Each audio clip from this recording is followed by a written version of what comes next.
क्या तुम जानते हो, दुनिया हमेशा ऐसी नहीं थी जैसी आज है। कभी राजाओं और रानियों का राज था। लोग राजा के एक आदेश पर अपनी जान दे देते थे, लेकिन फिर समय ने करवट ली और इंसान ने अपनी किस्मत खुद लिखनी शुरू की। आज मैं तुम्हें सुना मॉडर्न वर्ल्ड हिस्ट्री की पूरी कहानी, जहां इंसान ने ताज से तर्क तक, तलवार से विज्ञान तक का सफर तय किया। 18वीं सदी का इंग्लैंड। लोग खेतों में काम करते थे, कपड़ा हाथों से बुनते थे, लेकिन एक दिन किसी ने भाप की ताकत खोज ली, स्टीम इंजन, और यहीं से इतिहास बदल गया। मशीनें आने लगीं, कारखाने खुलने लगे, शहर बढ़ने लगे, गांवों से लोग शहरों में आने लगे। शुरू हुई अर्बनाइजेशन। इंसान अब खेत नहीं, मशीनों के साथ काम करने लगा। तरक्की हुई, पर साथ में आया लालच और असमानता। अमीर और गरीब के बीच दीवार खड़ी हो गई। मशीनों की आवाज में इंसान की मासूमियत दब गई। अब लोगों के दिलों में सवाल उठने लगे, क्या राजा ही सब कुछ है? क्या जनता की कोई आवाज नहीं?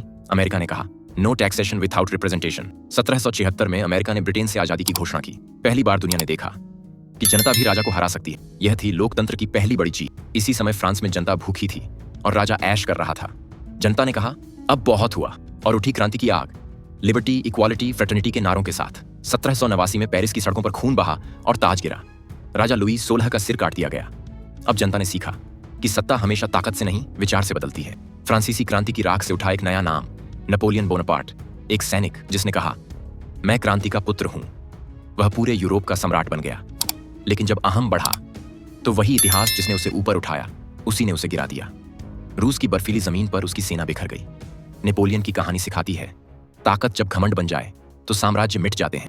अब यूरोपीय देशों की नजरें एशिया और अफ्रीका पर थीं। कहीं ब्रिटेन झंडा गाड़ रहा था, कहीं फ्रांस लूट मचा रहा था।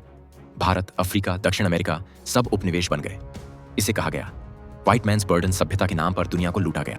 सोना, जमीन और लोगों की आजादी सब छीन ली गई। यह था वो दौर जब इंसान इंसान का गुलाम बन गया था। 1914 पहला विश्व युद्ध शुरू हुआ। कारण थे लालच, हथियारों की होड़ और उपनिवेशों की लड़ाई। एक हत्या ने पूरी दुनिया को जला दिया। लाखों लोग मारे गए, यूरोप खंडहर बन गया। पर इंसान ने सबक नहीं सीखा। 1939 दूसरा विश्व युद्ध शुरू हुआ। हिटलर की नफरत ने दुनिया को आग में झोंक दिया। यहूदियों का नरसंहार, हॉलोकॉस्ट, इतिहास का सबसे काला अध्याय बना।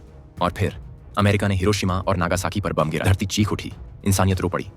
1945 में बना यूनाइटेड नेशंस, दुनिया में शांति लाने के लिए। पर अब दो नई ताकतें उभरी, अमेरिका और रूस। शुरू हुआ कोल्ड वॉर, बिना लड़ाई का युद्ध। दूसरी ओर एशिया और अफ्रीका के देशों ने आजादी पाई। टेक्नोलॉजी बढ़ी, दुनिया जुड़ने लगी। इंटरनेट, विमान, मशीनें, सबने इंसान को पास ला दिया। लेकिन सवाल वही रहा, क्या हमने अपनी गलतियों से सीखा? इतिहास हमें यही सिखाता है, तरक्की और तबाही एक ही सिक्के के दो पहलू हैं। अगर इंसान अपनी गलतियों से नहीं सीखेगा तो इतिहास खुद को दोहराएगा, और जब वो दोहराएगा तो कीमत पूरी मानवता चुकाएगी। क्या तुम्हें लगता है कि आज की दुनिया सच में अपनी गलतियों से सीख चुकी है, या फिर इतिहास फिर से खुद को दोहराएगा? अपना जवाब नीचे कमेंट में जरूर बताना। अगर तुम्हें ये कहानी पसंद आई हो तो लाइक करो, शेयर करो, और ऐसी ही और कहानियां सुनने के लिए सब्सक्राइब जरूर करो। तुम्हारा एक लाइक और कमेंट मुझे अगली वीडियो बनाने की ताकत देता है।